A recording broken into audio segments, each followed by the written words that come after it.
పడుకున్నప్పటి నుంచి మళ్ళీ తెల్లారిగట్ట లేచేదాకా cell phone మీద ఆధారపడ్డ బతుకులు మనవి, అవునా కాదా? మరి ఆ సెల్ ఫోన్ రీఛార్జ్ చేసుకోవాలా వద్దా?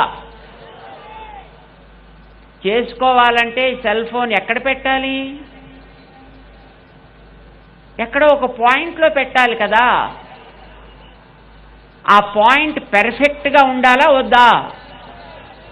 వంకర టింకర కనెక్షన్స్ ఉంటే అది పనిచేస్తుందా? పనిచేయదు. మన శరీరమే ఒక సెల్ ఫోన్ అనుకోండి, మన జీవితమే ఒక సెల్ ఫోన్ జీవితం. మన భారతీయ జీవన వ్యవస్థ ఒక సెల్ ఫోన్ జీవితం అనుకోండి. ప్రొద్దున లేచినప్పటి నుంచి మర్నాటి ప్రొద్దున లేచేటంత వరకు ఎన్ని పనులు మనం చేస్తున్నామో వీటన్నిటికీ కూడా కేవలం బతుకు కోసం మనం చేయటలా, భగవంతుడి సేవగా చేస్తున్నాం. వివాహం జరిగినా భగవత్ సేవగా, భోజనం చేసినా లోపలుండే అంతరాత్మకి మన నైవేద్యం పెడుతున్నట్టుగా, వివాహం జరిగి కాపరం చేస్తున్నా మన తర్వాత ఆ సేవ కొనసాగించే వారసులు కావాలి అని జీవితం అట్లానే చేస్తున్నామా లేదా? ఏ పని మనం చేసినా దైవ సేవగా చెయ్యాలి అని, అది ఒక యజ్ఞంగా భావించాలి అని మనకి మన పెద్దలు, మన గురువులు, మన తల్లిదండ్రులు నేర్పిస్తే ఈ జీవితం అనేటటువంటి సెల్ ఫోన్ని మనం అట్లా సాగిస్తున్నాం, అన్ని వ్యవహారాలు చేస్తున్నాం. మరి దీనికి రీఛార్జ్ ఎక్కడ పెట్టాలి? మనలో ఉండే ఆ భావనని ఎక్కడ మనం రీఛార్జ్ చేసుకోవాలి? ఆ రీఛార్జ్ సెంటర్ ఆలయం. ఆలయంలో మనం మళ్ళీ మన యొక్క మనస్సుని రీఛార్జ్ చేసుకోవాలంటే ఆలయపు వ్యవస్థ బాగుండాలా వద్దా? మరి రీఛార్జ్ పాయింట్ సరిగా పనిచేయకపోతే మీ సెల్ ఫోన్ ఛార్జ్ అవుతుందా? అట్లానే ఆలయ వ్యవస్థ బాగోలేకపోతే, ఆలయ వ్యవస్థ సరిగ్గా సాగకపోతే మన జీవితానికి కూడా మళ్ళీ అర్థం చెప్పుకోగలిగే స్థితి ఉండదు. కనుకనే ఆలయాలు బాగుండాలి. మీరందరూ ఇక్కడ దేనికోసం వచ్చారు? ఇప్పుడు ఆలయ వ్యవస్థ బాగుండాలి అని అడగడానికేనా కాదా? ఇది బాగుండాలి అనే గతంలో మహారాజులు ఆలయాలు కట్టినప్పుడు, జమీందారులు ఆలయాలు కట్టినప్పుడు వాటికి వందల ఎకరాల భూములు ఇచ్చి, లక్షలు ఖరీదు చేసే ఆభరణాలు ఇచ్చి, వాటి పోషణకి ఎంతెంతో పెద్ద పెద్ద వ్యవస్థని చేశారు. ఎందుకనంటే ఆ వ్యవస్థతోటి ఆలయం బాగా సాగితే ఆలయానికి వచ్చే మనందరి జీవితాలు సమర్థవంతం అవుతాయి. మన జీవితాల్లో మనం హాయిగా బ్రతకగలుగుతాం, సమాజం సుఖశాంతులతో ఉంటుంది అనే సంకల్పంతో ఒక్క మన రాష్ట్రంలోనే తీసుకుంటే సుమారు ఆలయాలకి 15 లక్షల ఎకరాల భూమి ఉండేదిట. అది క్రమంగా ఐసుగడ్డ కరిగినట్టుగా డిపార్ట్మెంట్ల చేతుల్లోకి వెళ్ళిన తర్వాత కరిగి ఈ వేల్టికి ఒక 4.5 లక్షల ఎకరాలుగా మిగిలిందిట. అంటే ఎంత పోయింది? ఆలయాలకి చెందినటువంటి ఆస్తులు, ఆలయాలకి చెందిన భూములు, ఆలయాల్లో జరిగే ఆరాధనలు, ఆలయాలకు సంబంధించిన మనందరి యొక్క జీవితానికి కావలసిన నిర్ణయాలు ఎవరు చేయాలి? అసలు అవేమిటో తెలియనటువంటి ఆఫీసుల్లో పనిచేసుకునే అధికారులు చేయాలా? ఎవరు చేయాలవి? అది అడగడానికే ఇప్పుడు మీరందరూ ఇక్కడికి వచ్చారు. అది ఎవరిని అడగాలో మీ అందరికీ తెలియాలనే మన విశ్వ హిందూ పరిషత్ ఇక్కడ ఇంతమందిని సమావేశపరిచి ఇంతమంది పెద్దలని ఇక్కడికి తీసుకొచ్చి మీ అందరి ముందర ఇక్కడ కూర్చోపెట్టింది. మన రాష్ట్రంలో అన్ని మూలల నుంచి మిమ్మల్ని అందరినీ ఇక్కడికి తీసుకొచ్చిన కారణం ఎవరిని మనం అడగాలి, దాన్ని ఎవరి ద్వారా నడపాలి అనేది మీకు తెలియచేయడం కోసం. ఆలయాల్లో పూజ జరగాలంటే 5 నిమిషాలు చేయండి, అరగంట చెయ్యండి అని ఎవరు చెప్పాలి? ఒక ఆఫీసర్ చెప్పాలా? ఒక ధర్మాధికారి చెప్పాలా? ఎవరు చెప్పాలి? కట్టుకున్న ఆలయాలు మీరు కట్టుకున్నారు. ఈవేళ మన ఆలయాల్లో, మన కాలనీస్లో, మన ఉండే ఊళ్ళల్లో చిన్న చిన్న ఆలయాల్ని మనం కట్టుకుంటున్నాం. మీరందరూ కట్టుకుంటున్నారు. ఒక్కొక్కరు కొద్ది తాము సంపాదించే సంపాదనలో అక్కడక్కడ పెట్టి ఆలయాల్ని మీరందరూ కట్టుకున్నారు. కట్టుకున్న మీకు దాన్ని నడపడం చేత కాదా?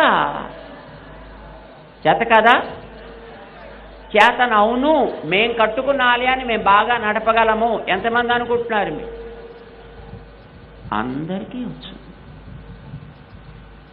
కట్టిన ఆలయాన్ని మీరు ప్రతిష్ఠ చేశారా? ఎవరైనా పెద్దలని పిలిపించి చేయించారా? ఎవరో అయ్యగారు, ఎవరో ఒక స్వాములారు, ఎవరో ఒక సంప్రదాయపు పండితులు వాళ్ళేనా ప్రతిష్ఠ చేసింది? లేకపోతే మనమే చేసేసామా? పెద్దవాళ్ళు వచ్చి కదా చేశారు. ఆలయంలో జరిగే ఏ సేవైనా, ఆలయానికి చెందిన ఆస్తులైనా, ఆలయానికి చెందిన ఆరాధనాది వ్యవస్థ అయినా ఎవరు ఆయా ఆలయాలకి ప్రతిష్ఠాదులు జరిపి అక్కడ జరగవలసిన కార్యాలు ఇవి అని ఒక నిర్ణయం చేశారో దానికి సంబంధించిన ఏ నియమ నిర్ణయాలైనా వాళ్ళ చెప్పు చేతల్లో ఉండాలే తప్ప ఆఫీసర్స్ చేతిలో ఉండకూడదు.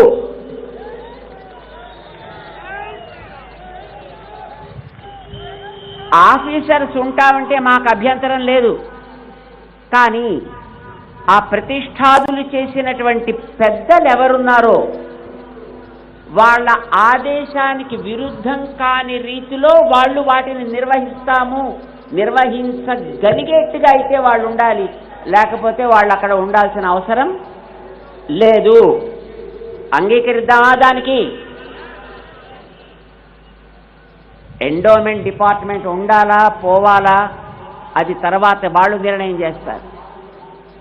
కానీ ఇప్పుడు మనం కోరేది ఒకటే, ఏ ఆలయమైనా, అది చిన్న ఆలయమైనా, తిరుపతి లాంటి పెద్ద ఆలయమైనా, సింహాచలం లాంటి ఆలయమైనా, దుర్గా అమ్మవారి ఆలయం లాంటిదైనా, వేములవాడ లాంటి ఆలయమైనా, ఏ ఆలయమైనా కానివ్వండి, ఆ ఆలయపు విధానం, ఆలయపు సంప్రదాయం, ఆలయపు పద్ధతి, అక్కడ ఆచారం, అక్కడ కట్టుబాట్లు వాళ్ళు చెబితే మనం అందరం వాటిని పాటిస్తున్నాం.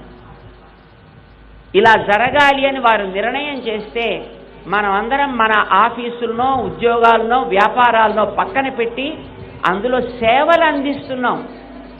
కుర్రవాళ్ళంతా అందులో ఎన్నెన్నో రకరకాలైనటువంటి ఉత్సవాలు చేస్తున్నారు. పెద్దలు చేసిన నిర్ణయానికి కట్టుబడి సమాజం అంతా దాంట్లో కట్టుబడి ఉండేటప్పుడు దానిని సక్రమంగా నిర్వహించడానికోసమనే ఉండేటటువంటి ఆ ఎండోమెంట్ డిపార్ట్మెంట్లో ఉండే అధికారులు వాళ్ళకి ఏది అవసరమో దాన్ని చేయడానికి వాళ్ళు ఉండాలే తప్ప వాళ్ళు చేసేదాన్ని ఇది చేయకండి, అది చేయకండి, ఇలా చేయకండి, అలా చేయకండి అని చెప్పడానికి వాళ్ళకి అధికారం ఉండదు, ఉండకూడదు. ఒప్పుకుందామా దీన్ని? మీ ఆలయంలో ఉత్సవం 5 రోజులు జరగాలి అంటే ఆ జరగడానికి అక్కడ ఉండేటటువంటి పద్ధతిని ఎట్లా వినియోగించాలో దాన్ని పెద్దలు నిర్ణయం చేస్తే వాళ్ళని ఎగ్జిక్యూట్ చేయమని చెప్పండి, అమలు పరచమని చెప్పండి. అది దాటి వాళ్ళు చేయాల్సిన అవసరం లేదు. 1817లో ప్రారంభమైంది అసలు యాక్ట్. 1840లో దానికి ఒక స్వరూపాన్ని కల్పించి ఒక మేనేజ్మెంట్ కమిటీస్ దీంట్లో పెట్టుకోవచ్చునో పెట్టారు. కానీ దురదృష్టం కొద్దీ ఈవేళ అలాంటి కమిటీలన్నీ రాజకీయ నాయకుల వల్ల వస్తున్నాయి. ఆఫీసర్లంతా బ్యూరోక్రటిక్ సిస్టంలో వస్తున్నారు. మొత్తానికి వీళ్ళు వాళ్ళు కలిపి దొందుకి దొందు అన్నట్టుగా ఆలయపు ఆస్తులని ఆలయపు ఆచారాలని కూడా పాడు చేస్తున్నారు. ఆస్తులన్నీ పోతున్నాయి. ఇందాక మన వారు లెక్కలు చెప్పారు. అక్కడ ఆధీనంలోకి మీరు తీసుకున్నప్పుడు ఇంత ఉండేది, ఇప్పటికి ఇంత అయింది, ఏం చేస్తున్నట్టు మీరు అని అడిగారు ఇందాక. అది వాస్తవం. మనం ఒక్క మాట జ్ఞాపకం పెట్టుకుని ఇక్కడి నుంచి ఇంటికి వెడదాం. మన ఆలయాలు, అది చిన్న గ్రామంలో చెట్టు కింద ఉండేటటువంటి ఓ అమ్మవారి సన్నిధి అయినా, ఎప్పటి నుంచో 100 సంవత్సరాలుగా వస్తుండేటటువంటి ఒక పెద్ద ఆలయమైనా, అక్కడ జరిగే ఆరాధనాది విధానాలని నిర్ణయం చేసేటటువంటి సంప్రదాయ ధార్మిక ఆచార్యులు పెద్దలు ఉన్నారు. వారి ఆదేశానికి విరుద్ధంగా అక్కడ ఏమీ జరగకూడదు. ఇది ఒకటి. రెండవది, ప్రతి ఆలయానికి కొంత ఆస్తి ఉంది. ఒక్కొక్క ఆలయానికి 1000 ఎకరాలు ఉంది. ఒక ఆలయానికి హుండీలో వచ్చే 4 డబ్బులు కావచ్చు. ఆ ఆస్తి ఈవేళ మనకి తరిగి కనిపిస్తోందంటే దాన్ని ఆక్రమించుకున్నటువంటి వాళ్ళు మధ్యలో ఎంతో మంది ఉన్నా 1996వ సంవత్సరంలో సుప్రీంకోర్టు ఒక నిర్ణయం చేసింది. ఆలయానికి చెందిన ఆస్తి ఎప్పుడు ఎక్కడ ఉన్నా, అది ఎన్ని చేతులు మారినా అది తిరిగి ఆలయానికే చెందించబడుతుంది. ఆక్రమించిన వాళ్ళందరినీ కూడా పక్కకి తొలగించడం జరుగుతుంది అనేది సుప్రీంకోర్టు నిర్ణయం చేసి ఇచ్చింది. అది అమలు జరిపించాల్సిన బాధ్యత మనందరికీ ఉంది. ఎందుకంటే ఆలయాల మీద ఆధారపడ్డ వాళ్ళం మనమే. అందుచేత మనం కోరేది ఆలయాల యొక్క ఆస్తులని ఎవరెవరు ఎక్కడెక్కడ ఎంతెంత ఆక్రమించుకున్నారో అవన్నీ మళ్ళీ తిరిగి ఆలయానికి వచ్చేట్టుగా చేయాలి. అడుగుదామా వద్దా? ఇది నెంబర్ 1. నెంబర్ 2, ఆలయాల్లో జరిగేటటువంటి ఏ ఆరాధన సమయాలు, ఆరాధనలో వాడే పదార్థాలు, ఆరాధనా సంబంధమైనటువంటి అంశాలని ఆయా ఆలయాలకు సంబంధించినటువంటి సంప్రదాయాన్ని, ఆగమాన్ని, పద్ధతిని తయారు చేసినటువంటి వ్యక్తులెవరో వాళ్ళ ఆదేశానికి అతిక్రమించి ఏ అధికారి కూడా జరపటానికి వీల్లేదు.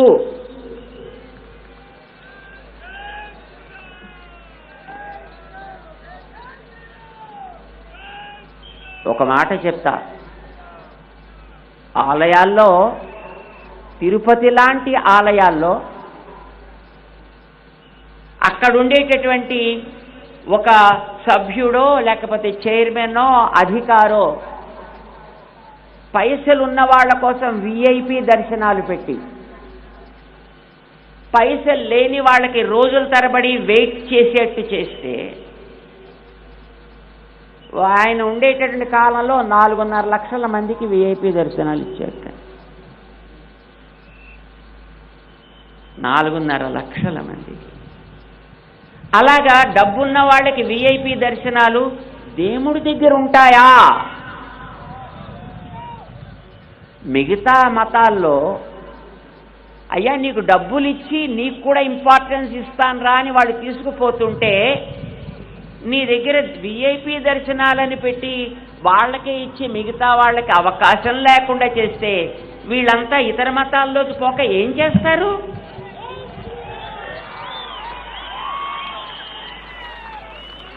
అంటే మీ డిపార్ట్మెంట్లో ఉండేటటువంటి ట్రస్ట్ బోర్డ్ అండ్ ఆఫీసర్స్ ప్రత్యక్షంగా ఈ హైందవ ధర్మంలో ఉండే వాళ్ళందరినీ మత మార్పిడికి ప్రోత్సహిస్తున్నారు. దీన్ని నిర్వహించడం ద్వారా ప్రేరేపిస్తున్నారు. మీరందరూ కూడా మీ దేవుళ్ళు పైసల వాళ్ళు, వాళ్ళ దేవుళ్ళు ఫ్రీ దేవుళ్ళు. ఫ్రీ దేవుళ్ళు కాదు, పైసలు ఇచ్చే దేవుళ్ళు అని. అందుకే అట్లాంటి ఆఫీసర్స్, అట్లాంటి ట్రస్టీస్ ఈ ఆలయాలకి పనికిరారు. మీరు ఉండదలుచుకుంటే ఆ ధర్మాచార్యులు, ఆలయ నిర్మాణాన్ని చేయించిన వాళ్ళు, ప్రతిష్ఠ చేయించిన వాళ్ళు, సంప్రదాయాల్ని పరిరక్షించేటటువంటి ఇలాంటి మహానుభావులు ఏ నిర్ణయం చేస్తారో, దానికి వచ్చే పైస ఎట్లా వాడాలో, ఏ సమయాల్లో చేయాలో, ఎంత చేయాలో, వారు చేసినటువంటి నిర్ణయాలని అమలుపరచగలిగే మనస్సు ఉంటే, అమలుపరచగలిగే శ్రద్ధ ఉంటే మీరు కంటిన్యూ చేయండి. అది లేదు అని అనుకుంటే వెంటనే అక్కడి నుంచి పక్కకి వాళ్ళని తొలగించవలే. అయితే అలాంటి పనులు చేయడానికి మేమంతా మీ ఆస్తుల్ని కాపాడుతున్నాం కదండి, కాపాడటం లేదు. ఎక్కడ 15 లక్షలు, ఎక్కడ 4.5 లక్షల ఎకరాలు అంటే 10 లక్షల ఎకరాల ల్యాండ్ అంతా పోయిందా నీ గొప్పతనం వల్ల, నీ నిర్వాకం వల్ల.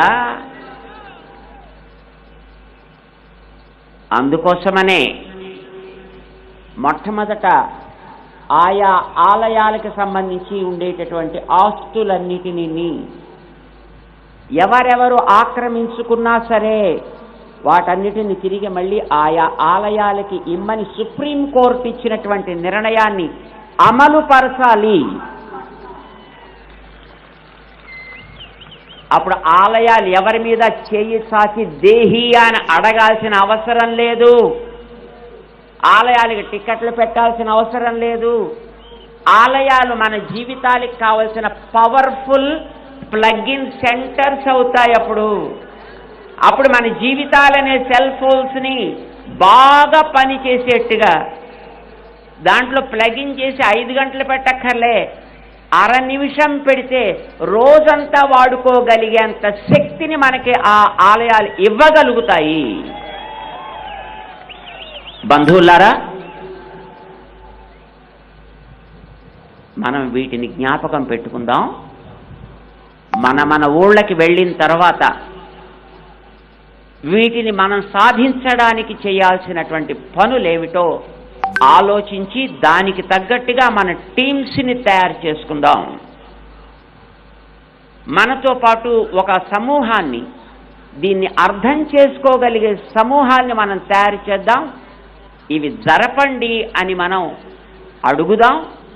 ఈ హైందవ శంఖారావం ఆ ప్రేరణ మనకి ఇవ్వగలిగితే మనమందరం ఇక్కడికి ఇంత దూరం శ్రమపడి మన ఊళ్ళ నుంచి, ఎక్కడెక్కడో శ్రీకాకుళం అవతల నుంచి, అటు క్రిందెక్కడో చిత్తూరు చివరి నుంచి, అటు నెల్లూరు చివరి నుంచి ఇంత దూరం ఇన్ని బస్సుల్లో, ఇన్ని కార్లలో, ఇన్ని రైళ్లల్లో మీరు కష్టపడి వచ్చి ఇంతసేపు ఇట్లా ఎండ ఫేస్ చేస్తూ, ఎండని చూస్తూ మీరు కూర్చున్నారు. మీరు కూర్చున్నటువంటి ఆ శ్రమ, మీరు పడ్డటువంటి ఆ కష్టం మనం ఇక్కడి నుంచి వెళ్ళినప్పుడు తీసుకువెళ్ళే ఈ సందేశం ద్వారా సఫలం కావాలి. ఆ రకంగా మన ఆలయాలని మళ్ళీ పవర్ఫుల్ సెంటర్స్గా మనం తయారు చేసుకోగలగాలి. అది చిన్న ఆలయం కావచ్చు, పెద్ద ఆలయం కావచ్చు. వాటి కోసం మనం కృషి చేద్దామా? అందరం సిద్ధమేనా? అందరూ రెడీ? మీ అందరికీ కూడా ఆ సంకల్పం దృఢమవ్వాలి, స్థిరమవ్వాలి. మన పెద్దలందరూ మనకెప్పుడు రక్షగా ఉండాలి అని ఆశిస్తూ జై శ్రీమన్నారాయణ. బోల్ సీతారామచంద్ర మహారాజ్ की, पवन सुत हनुमान की, समस्त भक्त वृंद की जय श्री राम.